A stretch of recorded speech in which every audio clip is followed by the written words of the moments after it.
નમસ્કાર વિદ્યાર્થી મિત્રો, ધોરણ 8 વિષય વિજ્ઞાન ચેપ્ટર 7 વનસ્પતિઓ અને પ્રાણીઓનું સંરક્ષણ.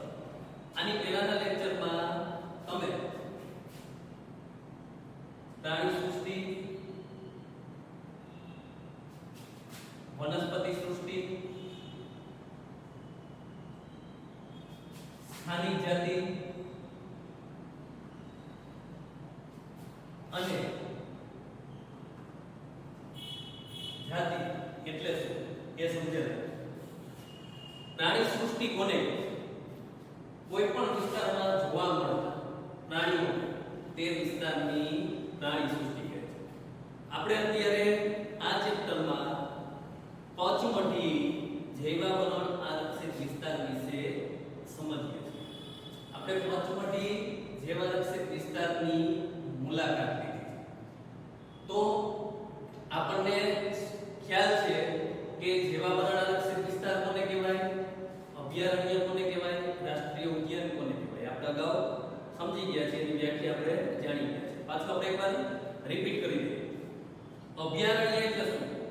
એવો વિસ્તાર કે જ્યાં પ્રાણીઓ કોઈ પણ પ્રકારની ખલેલથી સુરક્ષિત, ખલેલ એટલે માનવીય ખલેલ, માનવીની કોઈ પણ પ્રકારની દખલગીરી હોતી નથી, એવા વિસ્તારને અભયારણ્ય કહે છે. બીજું રાષ્ટ્રીય ઉદ્યાન.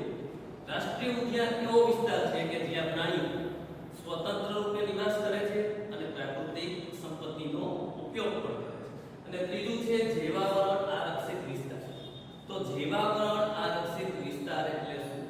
કે એવો વિસ્તાર કે જ્યાં વન્યજીવ એટલે વનસ્પતિ અને પ્રાણીઓ એ ઉપરાંત તે વિસ્તારના જે આદિવાસીઓ છે એના પારંપરિક જીવન નિર્વાહ હેતુ માટેનો વિશાળ સુરક્ષિત વિસ્તાર, જ્યાં આદિવાસીઓ પણ વસવાટ કરતા હોય એવા વિસ્તારને પચમઢી, એવા વિસ્તારને જૈવાવરણ આરક્ષિત વિસ્તાર કહે છે. તો અહીંયા આપણે ઉદાહરણ પચમઢી જૈવાવરણ આરક્ષિત વિસ્તારનું લીધેલું છે, એની મુલાકાત લીધેલી છે. તો ઘણીવાર એવું બનતું હોય કે કોઈ જૈવાવરણ આરક્ષિત વિસ્તાર હોય એને અંતર્ગત રાષ્ટ્રીય ઉદ્યાન કે અભયારણ્ય પણ આવતા હોય છે. તો પચમઢી છે એમાં જ પચમઢી વન્ય પ્રાણી અભયારણ્ય અને બોરી અભયારણ્ય એનો સમાવેશ થાય છે. અને બીજું એક રાષ્ટ્રીય ઉદ્યાન છે સાતપુડા રાષ્ટ્રીય ઉદ્યાન. તો આપણે આજે આ લેક્ચરમાં એક વન્ય પ્રાણી અભયારણ્ય એટલે પચમઢી અને બીજું એક રાષ્ટ્રીય ઉદ્યાન એટલે સાતપુડા એનો આપણે અભ્યાસ કરવાનો છે. તો આપણે પ્રાણી સૃષ્ટિ, વનસ્પતિ સૃષ્ટિ, કોઈ પણ વિસ્તારમાં જોવા મળતી વનસ્પતિ ને તે વિસ્તારની વનસ્પતિ સૃષ્ટિ કહે છે. સ્થાનિક જાતિ એટલે શું? સ્થાનિક જાતિ કોને કહેવાય? તો કે જે જાતિ, ખાસ સમજો, સ્થાનિક જાતિની વ્યાખ્યા સમજો કે જે જાતિ કોઈ એક વિસ્તારમાં વિશિષ્ટ રૂપે જોવા મળતી અને બીજા કોઈ વિસ્તારમાં જોવા મળતી ન હોય, પ્રાકૃતિક રીતે પણ જોવા મળતી ન હોય, એ વિસ્તારમાં જ જોવા મળતી, તો એ વિસ્તારની સ્થાનિક જાતિ કહેવાય. તો અહીંયા પચમઢી જૈવાવરણ આરક્ષિત વિસ્તાર છે, એની સ્થાનિક વનસ્પતિ જાતિ છે એ સાલ અને જંગલી આંબો છે. અને સ્થાનિક પ્રાણી જાતિ છે એમાં ઉટ્ટી ખિસકોલી કે વિશાળ ખિસકોલી આવશે અને જંગલી બળદ. તો એનો તમે અભ્યાસ કરેલો છે. ત્યાર પછી જાતિ. જાતિ એટલે શું? જાતિ કોને કહેવાય? તો કે જાતિ એવા સજીવોનો સમૂહ કે જે એકબીજા સાથે આંતર પ્રજનન કરવા સક્ષમ હોય, આંતર પ્રજનન દ્વારા પ્રજનનક્ષમ સંતતિનું નિર્માણ કરી શકે છે, એને જાતિ કહેવાય. બરાબર? જાતિ છે એના જે સજીવો હોય સમાન લક્ષણો ધરાવતા હોય. એટલે એક જ જાતિના સભ્યો છે માત્ર પોતાની જાતિના સભ્યો સાથે જ આંતર પ્રજનન દ્વારા પ્રજનનક્ષમ જાતિનું નિર્માણ કરી શકે છે. તો આપણે આની પહેલાના લેક્ચરમાં પ્રાણી સૃષ્ટિ એટલે શું, વનસ્પતિ સૃષ્ટિ એટલે શું, પચમઢી જૈવાવરણ આરક્ષિત વિસ્તારની પ્રાણી સૃષ્ટિ વિશે જોયું, ચિંકારા, નીલગાય, વસ્તુ, હરણ, ચિત્તલ. પછી વનસ્પતિ સૃષ્ટિ વિશે જોયું સાગ, સાલ, જંગલી આંબો, હંસરાજ, જાંબુ, અર્જુન, એના વિશે આપણે જોયું. સ્થાનિક જાતિ વિશે જોયું અને જાતિ વિશે જોયું. હવે આજે આ લેક્ચરમાં આપણે પચમઢી વન્ય પ્રાણી અભયારણ્ય વિશે જોવાનું છે. તો જ્યારે વિદ્યાર્થીઓ છે એ પચમઢી જૈવાવરણ આરક્ષિત વિસ્તારમાં આગળ વધે છે ત્યારે પહેલી એક બોર્ડ જોવે છે અને બોર્ડ ઉપર શું લખેલું હોય છે? પચમઢી વન્ય પ્રાણી અભયારણ્ય પચમઢી વન્ય પ્રાણી અભયારણ્ય તો સૌથી પહેલા તો આપણે એ સમજીએ કે વન્ય પ્રાણી અભયારણ્ય એટલે શું વન્ય પ્રાણી અભયારણ્ય એટલે શું ચાલો વિદ્યાર્થીના મનમાં આ પ્રકારના પ્રશ્ન થાય છે કે જ્યારે પચમઢી વન્ય પ્રાણી અભયારણ્ય જુએ છે ત્યારે એનો પ્રશ્ન થાય છે કે વન્ય પ્રાણી અભયારણ્ય એટલે શું વન્ય પ્રાણી અભયારણ્ય કોને કહેવાય ત્યારે પ્રોફેસર અહેમદ એમને સમજાવે છે કે આરક્ષિત જંગલોની જેમ બરાબર જે રીતે સંરક્ષિત જંગલો છે એની જેમ જ અમુક વિસ્તાર એવા હોય કે જ્યાં પ્રાણીઓ છે એ સુરક્ષિત અને સંરક્ષિત છે એવો વિસ્તાર જ્યાં પ્રાણીઓ સુરક્ષિત અને સંરક્ષિત છે તેને શું કહેવાય વન્ય પ્રાણી અભયારણ્ય પછી બીજું એવો વિસ્તાર જ્યાં પ્રાણીઓ કોઈ પણ પ્રકારની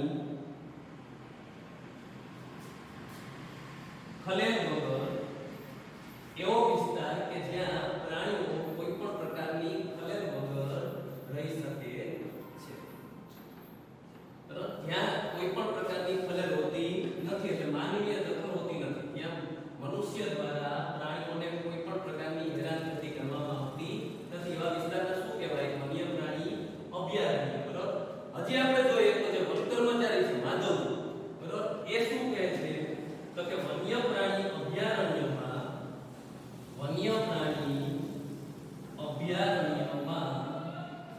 પ્રાણીઓને પકડવા પર કે તેમના શિકાર પર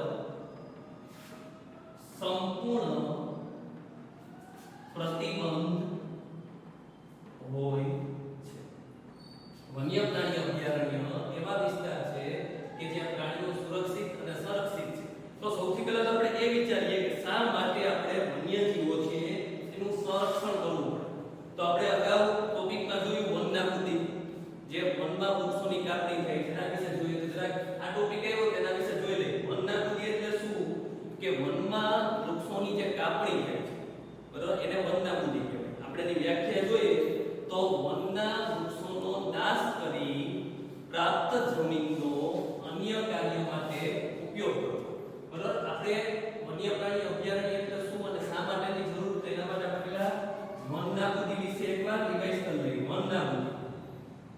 વનના વૃક્ષોનો નાશ કરી પ્રાપ્ત જમીનનો અન્ય કાર્ય માટે ઉપયોગ કરવો એને શું કહેવાય વનનાબૂદી તે અન્ય કાર્યો કયા છે એમાં એક આવશે ખેતીવાડી માટે જમીન આપણે ખેતી કરવી હોય તો જમીનની જરૂરિયાત હોય અને જમીન પ્રાપ્ત કરવા માટે શું કરવામાં આવે છે તો કે જંગલોમાં જે વૃક્ષો છે બરાબર એને કાપવામાં આવે છે એટલે આપણને જમીન પ્રાપ્ત થાય છે અને જમીન શેના માટે હોય ખેતીવાડી માટે જમીન એટલે પહેલો હેતુ આ છે બીજું આવશે કારખાના અને રહેઠાણ માટે જમીન કારખાના અને રહેઠાણ માટે જમીન આપણે કારખાનાની સ્થાપના કરીએ છીએ કારખાના બનાવીએ છીએ તેના માટે પણ જમીનની જરૂરિયાત હોય રહેવા માટે આપણે ઘર જોઈએ તો ઘર બનાવવા માટે પણ જમીનની જરૂરિયાત હોય અને જમીન પ્રાપ્ત કરવા માટે શું કરવામાં આવે છે તો વનમાં વૃક્ષોને કાપવામાં આવે છે ત્રીજું આપણે ફર્નિચર બનાવવું અને બળતણ માટે લાકડું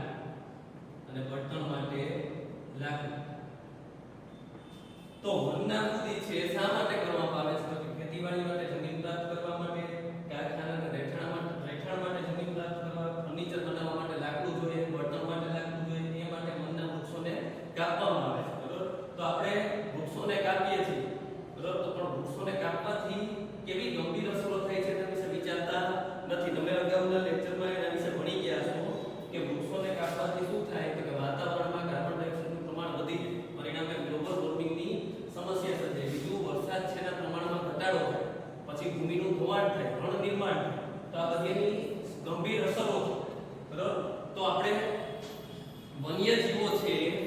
નુકસાન પહોંચાડ્યું છે। વન્યજીવો એટલે વનસ્પતિ અને પ્રાણીઓ બંને આવી જાય તો પ્રાણીઓ છે ઘણીવાર એને પણ નુકસાન પહોંચાડવામાં આવે છે। કારણ તો કે આપણે જ્યારે વૃક્ષોને કાપી નાખીએ એના કારણે શું થાય, જંગલો છે એ ઓછા થઈ જાય અને જંગલો છે એ પ્રાણીઓના કુદરતી નિવાસસ્થાન છે। જંગલોમાં પ્રાણીઓ રહે છે પણ જંગલોનું પ્રમાણ ઘટવાથી શું થાય, એ પ્રાણીઓ ઘણીવાર માનવ વસ્તીમાં આવી જાય, બરાબર। એના કારણે પ્રાણીઓનો નાશ થાય। બીજું, કેટલાક પ્રાણીઓ છે એનો શિકાર કરવામાં આવે છે કારણ કે પ્રાણીઓમાંથી કિંમતી વસ્તુ મળે, ચામડું છે, હાથીદાંત છે, કસ્તુરી મૃગ, કસ્તુરી નામનો એક સુગંધી પદાર્થ છે, તો આ બધા માટે પ્રાણીઓનો શિકાર કરવામાં આવે તેથી પ્રાણીઓની સંખ્યા ઘટે છે। એટલે કહેવાનો શું છે કે વૃક્ષો અને જે પ્રાણીઓ છે એનું પ્રમાણ ધીરે ધીરે ઘટવા લાગ્યું। એ માટે સરકારે શું કરેલું તો કે વન્ય પ્રાણી અભયારણ્ય છે એ ઘોષિત કરેલા। એટલે કેટલાક વિસ્તારો છે એ જીવાવરણ આરક્ષિત વિસ્તાર તરીકે ઘોષિત કરેલા છે, કેટલાક વિસ્તારોને વન્ય પ્રાણી અભયારણ્ય બનાવેલા છે, કેટલાક વિસ્તારોને રાષ્ટ્રીય ઉદ્યાન। એટલે આ જે પાઠ છે એ પાઠ્યપુસ્તક પરીક્ષામાં ગુણ મેળવવાની દ્રષ્ટિએ તો ઉત્તમ છે, તે ઉપરાંત આપણે જીવનમાં પણ આ પાઠ ઉતારવા જેવો છે। તો વન્ય પ્રાણી અભયારણ્ય એટલે એના વિશે આપણે જોતા હતા કે એવો વિસ્તાર કે જ્યાં પ્રાણીઓ સુરક્ષિત અને સંરક્ષિત છે, એવો વિસ્તાર જ્યાં પ્રાણીઓ કોઈ પણ પ્રકારની ખલેલ વગર રહી શકે છે। વન્ય પ્રાણી અભયારણ્યમાં પ્રાણીઓને પકડવા પર કે તેમના શિકાર પર સંપૂર્ણ પ્રતિબંધ હોય છે, પણ ઘણીવાર શું થાય કે જે વન્ય પ્રાણી અભયારણ્ય છે એમાં જે મુખ્ય વ્યક્તિ હોય એની પરવાનગી મેળવી અને જે પાલતુ પ્રાણીઓ છે એના ચરાણ માટેની છૂટ હોય છે। એટલે ઘણીવાર જે ગાય છે, ભેંસ છે, એવા જે પ્રાણીઓ છે એના ચરાણ માટે છૂટ આપવામાં આવે છે, બાકી ત્યાં પ્રાણીઓને પકડવા માટે તેમના શિકાર પર સંપૂર્ણ પ્રતિબંધ હોય છે। તો આપણા આ જે વન્ય પ્રાણી અભયારણ્ય છે બરાબર, એના દ્વારા કેવા પ્રાણીઓ, અમુક પ્રાણીઓ એવા છે જે સંકટમાં મુકાય છે, અમુક પ્રાણીઓ કે જે સંકટમાં મુકાયેલા હતા। એટલે સંકટમાં મુકાયેલા હતા એટલે કહેવાનો શું છે કે એ પ્રાણીઓની વસ્તી છે એ ધીરે ધીરે ઘટી રહી હતી, એ પ્રાણીઓની સંખ્યામાં ધીરે ધીરે ઘટાડો થઈ રહ્યો હતો અને કદાચ એવું પણ બને કે એ જાતિનો એક પણ સજીવ આપણે પૃથ્વી પર ન જોવા મળે। એટલે એ જે પ્રાણીઓ છે સંકટમાં મુકાયેલા હતા। કયા હતા આપણે જોઈએ, ઉદાહરણ કાળું હરણ, બરાબર, કાળું હરણ, પછી આવશે સોનેરી બિલાડી, પછી શ્વેત આંખો વાળું હરણ, પછી આવશે હાથી, પછી ગુલાબી શીર્ષ વાળું બતક, કાદવમાં રહેતો મગર, પછી મગરની જે પ્રજાતિ છે ઘડિયાળ, પછી ગેંડો। તો આ બધા જે પ્રાણીઓ છે એ સંકટમાં મુકાયેલા હતા। એટલે આ બધા જ પ્રાણીઓની જાતિ છે એ લુપ્ત થવાને આરે છે। તો આ બધા પ્રાણીઓને વન્ય પ્રાણી અભયારણ્ય દ્વારા સંરક્ષણ મળેલું છે। એટલે આ બધા પ્રાણીઓ છે એની સંખ્યા ધીરે ધીરે વધી ગઈ છે। જો ખાસ સમજો, આપણે પ્રાણીઓ છે એનું સંરક્ષણ ન કરીએ તો શું થાય કે અમુક પ્રાણીઓની જાતિ છે એ ધીમે ધીમે એના સજીવોની સંખ્યા ઘટતી જાય અને સરવાળે પરિણામ એવું બને કે છેલ્લે એ લુપ્ત થઈ જાય। એટલે એ જાતિનો એક પણ સજીવ આ પૃથ્વી પર આપને જોવા મળે નહીં।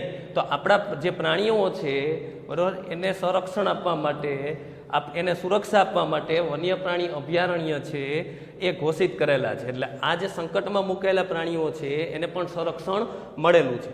એના પછી આપણે જોઈએ કે આપણા જે વન્ય પ્રાણી અભયારણ્ય છે એમાં કેવા વિસ્તારો છે, તો કે ભારતના આગવા વિસ્તાર। ચાલો, વન્ય પ્રાણી અભયારણ્યમાં કેવા, તો કે સપાટ જંગલો છે, પહાડી જંગલો છે। ત્યાર પછી આપણે જોઈએ તો મોટી નદીના મુખ ત્રિકોણ પ્રદેશ ની ઝાડીઓ વાળી જમીન કે ઝાડી, આ બધાનો સમાવેશ થાય છે। એટલે વન્ય પ્રાણી અભયારણ્ય છે એ પ્રાણીઓના કુદરતી નિવાસસ્થાન જ છે। સપાટ જંગલો, પહાડી જંગલો મોટી નદીના મુક્ત ત્રિકોણ પ્રદેશની ઝાડીઓવાળી જમીન કે ઝાડી આ બધામાં વન્ય પ્રાણી અભયારણ્ય આવેલા હોય. એટલે ભારતના જે આગવા વિસ્તારો છે ત્યાં વન્ય પ્રાણી અભયારણ્ય બનાવેલા છે. તો હવે આપણને વિચાર આવે કે આપણા ભારતમાં વન્ય પ્રાણી અભયારણ્ય છે એની સંખ્યા કેટલી છે. તો આપણા ભારતમાં જે વન્ય પ્રાણી અભયારણ્ય છે એની સંખ્યા છે 553. બરાબર, ભારતમાં 553 વન્ય પ્રાણી અભયારણ્ય આવેલા છે.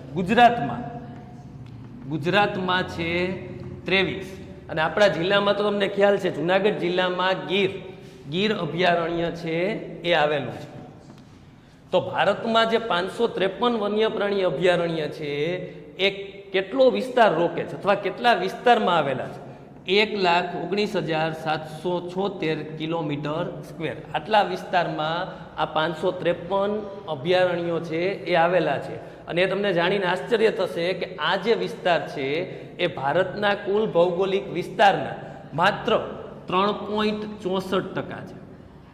આ જે વિસ્તાર છે એ ભારતના ભૌગોલિક વિસ્તારના માત્ર 3.64% છે. અને ગુજરાતમાં 23 વન્ય પ્રાણી અભયારણ્ય આવેલા છે. તો આપણે વન્ય પ્રાણી અભયારણ્ય વિશે જોયું તો આ જે આરક્ષિત જંગલો છે એ પણ સુરક્ષિત રહ્યા નથી. કારણ કે તેમની આજુબાજુ રહેવાવાળા જે લોકો છે એનો વધારે પડતો ઉપયોગ કરીને તેમનો નાશ કરી દે, તેમને નષ્ટ કરી દે, એટલે એને નુકસાન પહોંચાડે છે. એટલે આરક્ષિત જંગલો પણ અત્યારના સમયમાં સુરક્ષિત રહ્યા નથી. ને આ માહિતી ખાલી જાણકારી માટે છે. ભારત દેશમાં 553 વન્ય પ્રાણી અભયારણ્ય આવેલા છે. અને આટલા બધા વન્ય પ્રાણી અભયારણ્યની જરૂરિયાત શા માટે?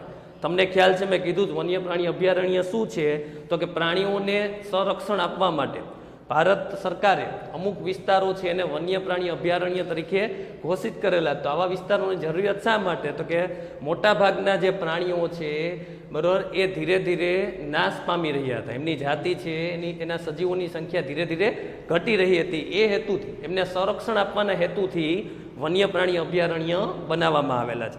તો આપણે પ્રાણી સંગ્રહાલય વિશે પણ ખ્યાલ છે બરાબર. આપણે જુનાગઢમાં રહે છે, અહીં સક્કરબાગ જૂ પ્રાણી સંગ્રહાલય આવેલું છે. તો પ્રાણી સંગ્રહાલય છે ત્યાં પણ પ્રાણીઓ છે બરાબર એને રક્ષણ આપવામાં આવે છે. તમે કદાચ પ્રાણી સંગ્રહાલયની મુલાકાત પણ લીધી હશે. ત્યાં પ્રાણીઓને રક્ષણ આપવામાં આવે છે, પ્રાણીઓને પોષણ એટલે ખોરાક આપવામાં આવે છે, ઠંડી અને ગરમીથી તેમનું રક્ષણ કરવામાં આવે છે. પણ આપણે વિચારીએ કે વન્ય પ્રાણી અભયારણ્ય અને પ્રાણી સંગ્રહાલય વચ્ચે તફાવત શું છે? તો વન્ય પ્રાણી અભયારણ્ય છે એ પ્રાણીઓનું કુદરતી નિવાસસ્થાન છે. એ જંગલમાં જ બરાબર, તેમાં સપાટ જંગલો, પહાડી જંગલો જ હોય, એ કુદરતી નિવાસસ્થાન છે. જ્યારે પ્રાણી સંગ્રહાલય છે એમાં પ્રાણીઓને કૃત્રિમ નિવાસસ્થાનમાં રાખવામાં આવે છે. તો તમે શું વિચારો, એ યોગ્ય છે? જો પ્રાણીઓ છે એને કુદરતી નિવાસસ્થાનમાં વધારે રહેવું ગમે કે કૃત્રિમ નિવાસસ્થાનમાં? તો આપણે વિચારી શકીએ કે કુદરતી નિવાસમાં પ્રાણીઓ છે એને વધારે રહેવું ગમે. ને આ જે માહિતી છે એ જાણકારી માટે છે. તો આપણે વન્ય પ્રાણી અભયારણ્ય વિશે જોયું કે વન્ય પ્રાણી અભયારણ્ય શું છે. પ્રાણીઓને સંરક્ષણ આપવા માટે સરકારે કેટલાક વિસ્તારો છે બરાબર એને વન્ય પ્રાણી અભયારણ્ય તરીકે ઘોષિત કરેલા છે. અને આ અભયારણ્યમાં પ્રાણીઓ કોઈ પણ પ્રકારની માનવીય દખલ વગર રહી શકે છે. આપણે ખાલી એટલું વિચારીએ કે વૃક્ષો અને પ્રાણીઓ એને નુકસાન કોણ પહોંચાડે છે? તો કે મનુષ્ય પોતાની સ્વાર્થ વૃત્તિ માટે વૃક્ષોને કાપતો રહેલો છે અને એ પ્રાણીઓનો શિકાર કરતો રહેલો છે. જેના કારણે વૃક્ષો અને પ્રાણીઓની સંખ્યા દિન પ્રતિદિન ધીરે ધીરે ઘટી રહી હતી. અને એને રક્ષણ આપવાના હેતુથી વન્ય પ્રાણી અભયારણ્ય છે બરાબર કેટલાક વિસ્તારો છે અને વન્ય પ્રાણી અભયારણ્ય તરીકે ઘોષિત કરવામાં આવ્યા. તો હવે પછીનો જે આપણો ટોપિક છે એ છે રાષ્ટ્રીય ઉદ્યાન. એ આપણે નેક્સ્ટ લેક્ચરમાં જોશું. Thank you.